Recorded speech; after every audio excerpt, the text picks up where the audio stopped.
Welcome welcome welcome મારા વાલા વિદ્યાર્થી ભાઈ બહેનો, હું કનુભાઈ ગુરુજી મહર્ષિ ક્લાસીસ યુટ્યુબ ચેનલની અંદર આપનું હાર્દિક સ્વાગત કરું છું. આપણે અહીંયા આપણી ચેનલ ઉપર પ્રકરણ 1, 2, 3 ની થિયરી અને સ્વાધ્યાયના તમામ દાખલા પ્લેલિસ્ટની અંદર મૂકી દીધેલા છે. તો તમે પ્લેલિસ્ટ ખોલી અને તમામ થિયરી શીખી શકશો અને દાખલા પણ શીખી શકશો. આજે આપણો સ્વાધ્યાય 5.3 છે એ શીખવાનું છે. પહેલા આ ચેપ્ટર જે છે પ્રકરણ 5 સમાંતર શ્રેણી, એનો પણ થિયરી અને સ્વાધ્યાય 5.1 ના તમામ દાખલા આગલા વિડીયોની અંદર બધા પ્લેલિસ્ટમાં આપેલા જ છે. અને આની અંદર પણ સ્વાધ્યાય 5.3 નો દાખલા નંબર 1 જે છે એ પણ આગલા વિડીયોની અંદર આપેલો છે. તો બધું જ તમે જોઈ લેજો. આજે આપણે શીખવાના છીએ સ્વાધ્યાય 5.3, એની અંદર દાખલા નંબર 2, નીચેના સરવાળા શોધો. સમાંતર શ્રેણી આપેલ છે. નંબર 1 7 + 10.1 + 14 + ... + 84. હવે આની અંદર આ જે શ્રેણી આપેલી છે એના બધા જ પદોનો સરવાળો શોધવાનો છે. બરાબર, પહેલી જેટલી વિગત આપણને આપેલી છે ને એ લખી લઈએ. જો પહેલું તમે જે વિગત આપેલી છે લખી દેશો એટલે તમને આપોઆપ આઈડિયા આવશે કે શું ખૂટે છે, શું શોધવું છે, એ તરત જ આઈડિયા આવશે. એટલે પહેલા જે વસ્તુ આપેલી હોય લખી દેવી. અહીંયા એ બરાબર પ્રથમ પદ આપણને 7 આપેલું છે. બીજું આની અંદર ડી બરાબર a2 - a1, a2 - 7, a2 એટલે બીજું પદ. બીજું પદ આપણી પાસે અહીંયા 10.1 દ્વિતીયાંશ છે ઓછા પહેલું પદ 7 છે. 10.1 દ્વિતીયાંશ -7. હવે જુઓ અહીંયા આ જે મિશ્ર સંખ્યા છે એને અશુદ્ધ પૂર્ણાંકમાં ફેરવી દઈએ. તો અહીંયા આમ 2 અને 10 નો ગુણાકાર કરો, 2 દાન 20. જે ગુણાકાર આવે એની અંદર અંશ ઉમેરી દેવાનો. 2 દાન 20, 20 માં 1 ઉમેરો એટલે 21 -2 -7. હવે અહીંયા આમ ક્રોસ ગુણાકાર કરી દો. જો 21 ને એમને એમ લખી દઈશું કારણ કે ઓલરેડી નીચે 2 છે. અહીંથી આમ ક્રોસ ગુણાકાર કરો, 2 સીધા 14 માઇનસ એમને મૂકી દઈશું -2 બરાબર. હવે અહીંયા 21 માંથી 14 જાય તો 7, નીચે 2. તો આપણને ડી મળી ગયો. હવે બીજું જુઓ, આની અંદર તમને આ વખતે છેલ્લું પદ આપેલું છે. આ શ્રેણી શાંત સમાંતર શ્રેણી છે. જે શ્રેણીની અંદર છેલ્લું પદ આપેલું હોય ને એ શ્રેણીને શાંત સમાંતર શ્રેણી કહેવાય. તો અહીંયા છેલ્લું પદ આ વખતે આપણને આપેલું છે, જેને આપણે એલ, લાસ્ટ પદ એલ પણ કહી શકીએ અને એનમું પદ એન ને પણ છેલ્લું પદ કહેવાય છે. એ 84 આપણને આપેલા છે. બરાબર, આપણને અહીંયા જે બધા જ પદો આપ્યા છે એનો સરવાળો શોધવાનો કહ્યો છે. એટલે કે આપણને અહીંયા એસ એન બરાબર કેટલા છે શોધવાનું કહ્યું છે. હવે જુઓ, આ જે સૂત્રો છે એની અંદર તમે જોશો તો આપણને સરવાળો કરવા માટે જો બીજા નંબરનું જે સૂત્ર છે એનું મોટું સૂત્ર વાપરવું હોય તો આપણી પાસે એ અને ડી છે, પરંતુ એન નથી. આની અંદર પણ જુઓ, અહીંયા પહેલું પદ આપણી પાસે એ બરાબર 7 છે અને છેલ્લું પદ એલ બરાબર 84 પણ છે. આની અંદર પણ એન નથી. ટૂંકમાં આની અંદર ખૂટે છે શું? તો બધું જ વસ્તુ આપેલું છે પણ એન આપેલો નથી. તો આ જે સમાંતર શ્રેણી છે એની અંદર પહેલા આપણે એન શોધીશું. જો સ્વાધ્યાય 5.1 ની 5.2 ની અંદર આપણે જે પણ એન શોધવાનો શીખી ગયા છે, એનમાં પદનો આપણે ઉપયોગ કરીએ છીએ, એનમાં પદના સૂત્રનો ઉપયોગ કરીએ છીએ અને એન શોધી શકીએ. અહીંયા પણ એ જ કરવાનું છે. પહેલા આપણે એનમાં પદનું સૂત્ર મૂકીશું, એમાં કિંમતો મૂકશું એટલે આપણને એન મળી જશે. તો એન બરાબર a પ્લસ n -1 કૌંસની બહાર ડી. હવે જુઓ an આપણી પાસે 84 છે. અહીંયા છેલ્લું પદ જે છે એ 84 છે. 84 લખીએ. એ બરાબર આપણી પાસે 7 છે. એન આપણે શોધવો છે. ડી આપણી પાસે 7 દ્વિતીયાંશ છે. તેથી 84 આ +7 ડાબી બાજુ જશે એટલે -7 થશે. n -1 કૌંસની બહાર 7 દ્વિતીયાંશ. જો હવે 84 માં 7 જાય તો 77, 14 માંથી 7 જાય તો 7, 7 ના 7 બરાબર n-1 7 દ્વિતીયાંશ. તેથી હવે જો અહીંયા 77 એમને એમ લખી દઈએ. આ બે ભાગાકારમાં છે, અહીંયા ડાબી બાજુ લાવો એટલે ગુણાકારમાં જશે. 7 ગુણાકારમાં છે એ ભાગાકારમાં જશે. જમણી બાજુ વધશે n-1. જો અહીંયા 11 × 7 = 77, 7 7 ઉડી જશે. તેથી હવે જો બે વધ્યા છે એનો ગુણાકાર કરો. 11 દુ 22 બરાબર n-1. તેથી 22. આ -1 ડાબી બાજુ જશે એટલે +1 થશે. તેથી 22 ને 1 23. હવે સીધા જ લખી દઈએ n બરાબર 22 ને 1 23. હવે જો n આપણને મળી ગયા છે, હવે n મળ્યા પછી જે સરવાળાનું સૂત્ર જે છે, તમે આ સૂત્ર પણ વાપરી શકો, કારણ કે આની અંદર હવે આપણે એવા છે n પણ છે, એ તો છે જ શ્રેણીની અંદર જ આપેલા છે, ડી પણ આપેલા છે, આપણે શોધી લીધા હતા. તો તમે એ મોટું સૂત્ર પણ વાપરી શકો. પરંતુ જ્યારે તમારી પાસે n હોય, પહેલું પદ હોય, છેલ્લું પદ હોય, ત્યારે આ નાનું સૂત્ર વાપરવું ખૂબ સરળતા ભર્યું રહેશે. એટલે હંમેશા માટે જ્યારે પહેલું પદ અને છેલ્લું પદ આપેલું હોય ત્યારે નાનું સૂત્ર જ વાપરવાનું. તો આપણે નાના સૂત્રનો જે ત્રીજા નંબરનું સૂત્ર છે એનો જ ઉપયોગ કરીશું. Sn બરાબર n/2 કૌંસમાં a + l. હવે આની અંદર જે જગ્યાએ n છે તે 23 મૂકીશું. S23 બરાબર 23/2. એ એટલે પહેલું પદ, આપણી પાસે 7 છે. l એટલે છેલ્લું પદ 84 છે. l બરાબર 84. હવે આનું સાદું રૂપ આપીએ તો 23 ગુણ્યા 7 ને 4 11, 1 ને 8 9/2. Sorry, ready. 7 ને 4 11, 11 નો એકડો વધ્યો 1 ને 8 9. હવે જો અહીંયા અંશમાં ક્યાંય છેદ ઉડેવો છે નહીં, તો 23 અને 91 નો આપણે ગુણાકાર કરી દઈએ એકવાર. 23 ગુણ્યા 91 અથવા 91 ગુણ્યા 23. અહીંયા એકમ દશકની 0. પહેલા ડાબી બાજુ, નીચે ડાબી બાજુથી શરૂઆત કરવાની, જમણી બાજુ ઉપર જમણી બાજુથી. 2 × 2 = 2 × 9 = 18. હવે 3 નો વારો. 3 × 3 3 × 9 = 27. શૂન્યમાં 3 ઉમેરો તો 3. 2 ને 7 9, 8 ને 2 10, 10 ની પડી 0, 2 આવી 1, 1 ને 1 2. 2093. 2093.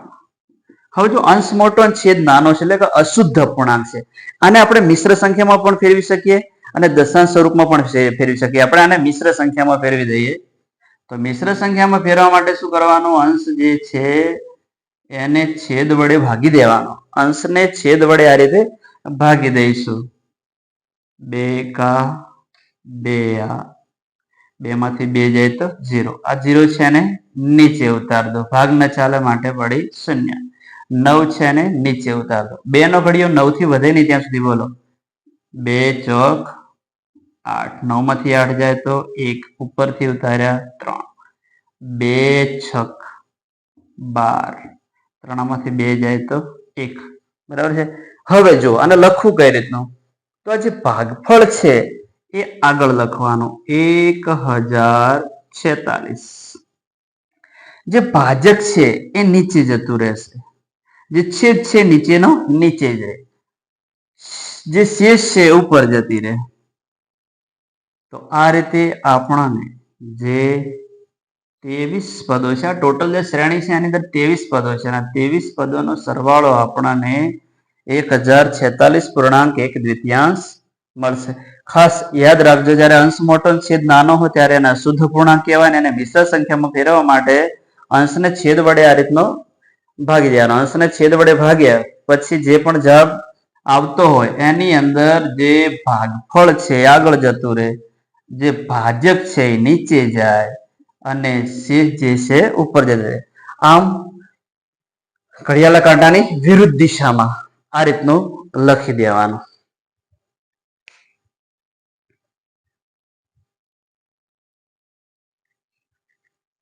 નંબર 2, 34 + 32 + 30 પ્લસ છેલ્લે +10.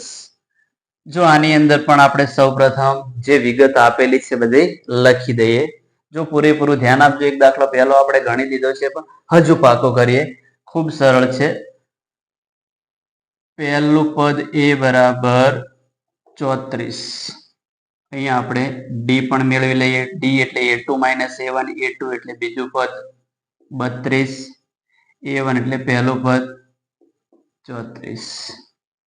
બરાબર. જો આ +32 છે, આ -34 છે, ચિહ્નો જુદા જુદા છે એટલે બાદ બાકી થાય. 4 માંથી 2 જાય તો 2. મોટા અંક આગળનું ચિહ્ન આવે તો 34 મોટા એ માઇનસ એટલે જવાબ આવશે અહીંયા -2. હવે જો આ વખતે અહીંયા તમને છેલ્લું પદ એલ એટલે કે અહીંયા એને એન પણ કહીએ છીએ, જે 10 આપેલા છે. આપણે અહીંયા એસએન શોધવાનો છે. આની અંદર જેટલા પણ પદો આપેલા હોય એ પદોનો આપણે સરવાળો શોધવાનો છે. પહેલું આ જે એન છે, આ શ્રેણીની અંદર કેટલા પદ છે ને એ આપેલું નથી.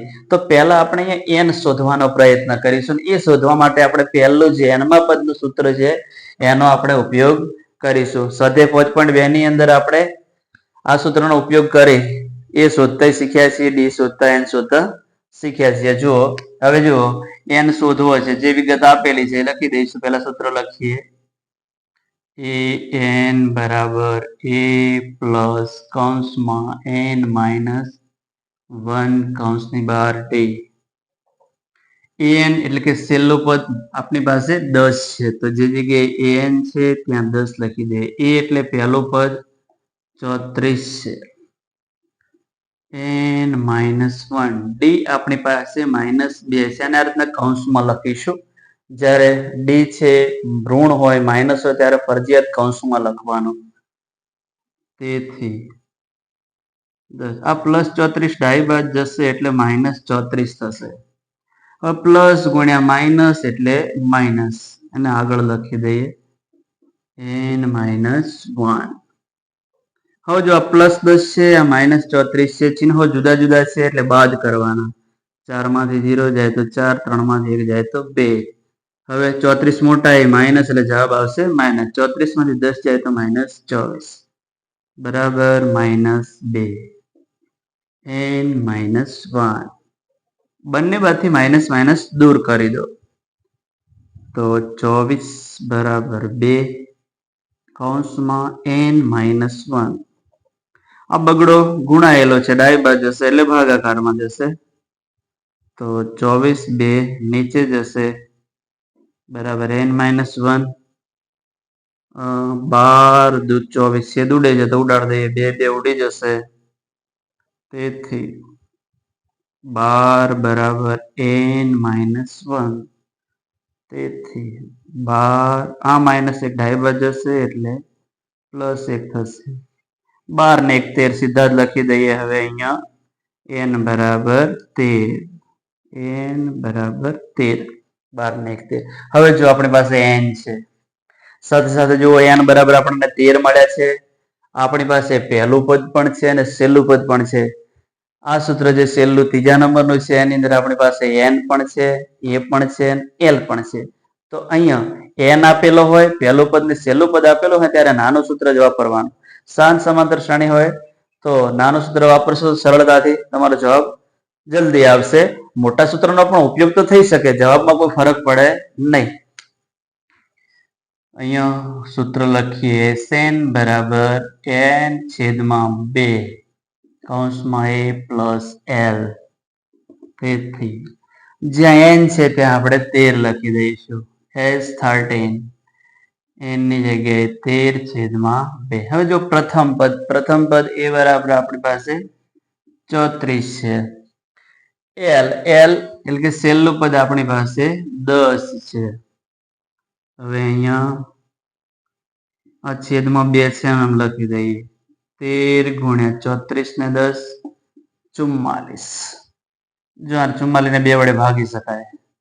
2 દુ 4 2 દુ 4 22 દુ 44 2 2 ઉડી જશે.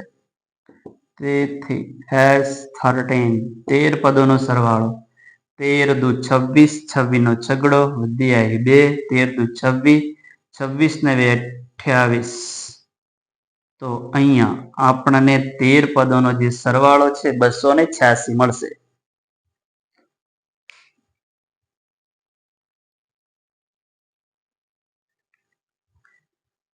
નંબર 3. જો દાખલો આઈએમપી છે, માર્ચ 2023 ના સ્ટાન્ડર્ડના પેપરની અંદર આ દાખલો પૂછાયેલો છે. પૂરેપૂરું ધ્યાન આપજો, આવડી જ જશે. પહેલા જે પણ વિગત આપેલી છે ને આપણે લખી દઈએ. એ ડી અને છેલ્લું પદ જે પણ આપેલું છે પહેલા આપણે લખી દઈએ. પ્રથમ પદ એ બરાબર -5, ડી બરાબર A2 - A1. A2 એટલે કે બીજું પદ આપણી પાસે અહીંયા -8 છે. માઇનસ A1 એટલે પહેલું પદ -5 છે. -8 બારે માઇનસ અંદરે માઇનસ માઇનસ માઇનસ થઈ જાય પ્લસ. હવે જો આ ચિહ્નો જુદા જુદા છે એટલે બાદ કરવાના. 8 માંથી 5 જાય તો 3. 8 મોટા એની આગળ માઇનસ છે તો ચિહ્ન શું આવશે? માઇનસ. જુદા જુદા ચિહ્નો હોય ત્યારે બાદ કરવાના. મોટા અંક આગળનો ચિહ્ન મૂકી દેવાનું. હવે જો અહીંયા આપણે લાસ્ટ પદ એટલે કે છેલ્લું પદ આપેલું છે જેને આપણે એન પણ કહીએ છીએ, એનમું પદ -230. આપણે અહીંયા એન પદોનો સરવાળો શોધવાનો છે ને ખાસ જો આની અંદર આપણી પાસે એ છે, ડી છે, છેલ્લું પદ પણ છે પણ એન નથી. તો ટૂંકમાં પદોની સંખ્યા તમે જાણતા હોય તો જ સરવાળો શોધી શકો. હાલ આપણને એ પણ ખબર નથી કે આ પદોની સંખ્યા ટોટલ કેટલી છે, એટલે કે આપણે એન શોધવો પડશે. એટલે પહેલા આપણે આ જે એનમું પદ છે એનમા પદના સૂત્રનો ઉપયોગ કરી અને એન શોધી લઈએ.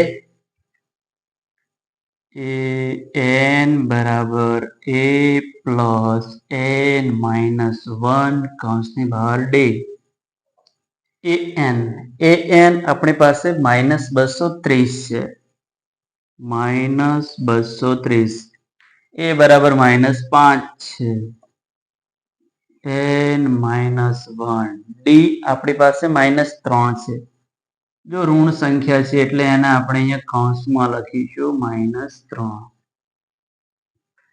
તેથી -230. આ -5 પહેલા ડાબી બાજુ લઈ જઈએ એટલે +5 થશે. પ્લસ ગુણ્યા માઇનસ બરાબર માઇનસ. આ તગડાને આગળ લખી દઈએ n-1. જુઓ અહીંયા આ માઇનસ છે, આ પ્લસ છે, ચિહ્નો જુદા જુદા છે એટલે બાદ કરવાના. 10 માંથી 5 જાય તો 5, 2, 2. 230 માંથી 5 જાય તો 225. હવે 230 મોટા છે એની આગળ માઇનસ નું ચિહ્ન છે તો અહીંયા -225 આવશે. -3 n-1. બંને બાદથી આ માઇનસ માઇનસ દૂર કરી દો. સરખા ચિહ્નો હોય ત્યારે દૂર કરી દેવાના. તો 225 બરાબર 3 n-1. હવે તગડો ગુણાયેલો છે, ડાબી બાજુ જશે એટલે ભાગાકારમાં જશે. તો અહીંયા લખીએ 225/3 બરાબર n-1. જો 2 ને 2 4 ને 5 9 3 ના ઘડિયામાં 9 આવે અમે 3 વડે છેદ ઉડશે. 3 × 7 = 21, 21 ને 1 22, 5 × 15, 3 × 5 = 15. 75 × 3 કરો એટલે 225 મળે. તેથી 75 બરાબર n-1. તેથી 75. આ -1 ડાબી બાજુ જશે એટલે +1 થશે બરાબર n. 75 ને 76 જે આપણે અહીંયા જમણી બાજુ લખી દઈએ તો n બરાબર 76. તો હવે આપણી પાસે n છે જુઓ. તો પહેલું પદ આપેલું છે, છેલ્લું પદ આપેલું છે એટલે નાના સૂત્રનો ઉપયોગ કરશું. હવે તો આપણી પાસે n પણ છે. તો આ જે નાનું સૂત્ર છે સરવાળાનું મૂકી દઈએ. Sn બરાબર n/2 કૌંસમાં a પ્લસ l. હવે આની અંદર જ્યાં જ્યાં n છે ત્યાં 76 મૂકી દઈએ તો s 76 આ શ્રેણી છે ને એટલે ટોટલ 76 પદ છે. આપણે 76 પદોનો સરવાળો શોધવાનો છે. એની જે 76 એ જે એ છે આપણી પાસે પહેલું પદ છે -5 પ્લસ છેલ્લું પદ l બરાબર -230 છે. -230. હવે જો અહીંયા નાનકડો છેદ ઉડાવ્યો છે, અહીંયા જ ઉડાડી દઈએ. કમનમ 6 છે એટલે 2 વડે ભાગી શકાય. 2 તરી 6, 6 ને 7, 1 16, 2 8 16, 38 76, 2 2 ઉડી જશે. 38 ગુણ્યા, હવે જો અહીંયા માઇનસ છે, અહીંયા પણ માઇનસ છે. ચિહ્નો સમાન હોય એટલે ઉમેરવાના. 230 માં 5 ઉમેરો એટલે 235 થાય. બંને આગળ માઇનસ છે એટલે જવાબમાં તમારે માઇનસ નું ચિહ્ન કરી દેવાનું. હવે જો 38 અને -35 નો ગુણાકાર કરીએ અને પછી આપણો જવાબ આવી જશે. s 76 શોધવા છે. ચાલો 235 ગુણ્યા 38. એકમ દશકની એક શૂન્ય આવશે. 3 પંચા 15, 15 નો પાંચડો વધી આવી 1, 3 તારી 9, 9 ને 1 10, 10 ની પડી 0 વધી આવી 1, 3 દુ 6, 6 ને 1 7. બરાબર. ચલો 3 નું કામ પૂરું થયું છે. હવે 8 નો વારો. 8 પંચા 40, 40 ની પડી 0 વધી આવી 4, 8 તારી 24, 24 4 28, 28 નો હાથકો વધી આવી 2, 8 દુ 16, 16 ને 2 18. 0 માં 0 ઉમેરો 0, 5 ને 8 13, 13 નો તગડો વધી આવી 1, 1 ને 8 9, 7 ને 1 8. 8930 ગુણાકાર આવ્યો છે. 8930. હવે ચિહ્ન આપણા ગુણાકારનો નિયમ યાદ કરો તો પ્લસ ગુણ્યા માઇનસ બરાબર માઇનસ. ગુણાકાર હોય અને ચિહ્નો જુદા જુદા હોય ત્યારે જવાબ માઇનસ આવે. ચિહ્નો સમાન હોય ત્યારે પ્લસ જ આવે. તો અહીંયા આપણાને 76 પદનો જે સરવાળો છે -8930 મળશે. તો આ રીતે સરળતાથી આપણે દાખલા ગણી શકીએ. પહેલા n શોધી લેવાનો અને પછી સરવાળાનું સૂત્ર મૂકવાનું. કિંમતો મૂકો, સાદું રૂપ આપો એટલે જવાબ આવી જાય. હવે સરસ મજાના દાખલા છે. વિદ્યાર્થી મિત્રો, હજુ તમે મારી ચેનલને સબસ્ક્રાઇબ ના કરી હોય તો સબસ્ક્રાઇબ કરી દેજો. ખૂબ ખૂબ ધન્યવાદ.